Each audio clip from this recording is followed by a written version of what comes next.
Every single child has his or her own unique story. The reasons for their connection to the streets vary from person to person, city to city, and country to country. We're calling out for cutting-edge solutions and new ideas that will give young people a fighting chance for their futures.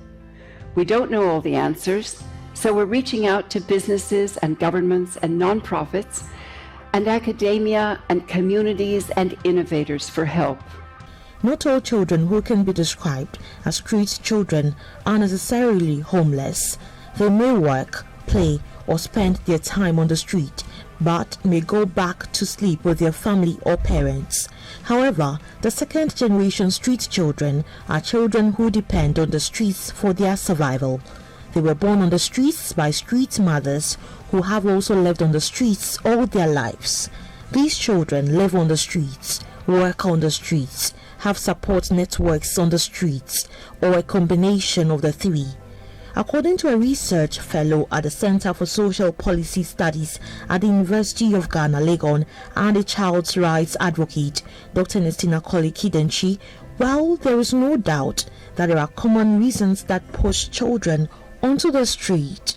Each child's case as second-generation street children should be dealt with on merit to understand their situation for effective solutions. Many street-connected children are harmed on a daily basis. These children are vulnerable to exploitation by abusers who may sexually assault them, forcibly recruit them into criminal activities, traffic them, and send them out onto the streets to beg and steal. We are trying to get government's attention to pay attention to these children, but sometimes I wake up in the middle of the night and ask myself, is this fight going to be won? In 1992, the United Nations issued a resolution on the plight of street children expressing concern over the emergence and marginalization of street children and the acts of violence against them. As a result, there have been initiatives to assist street children, often through shelters, which have programs to provide safety, healthcare, counseling, education, vocational training, legal aid, and other social services.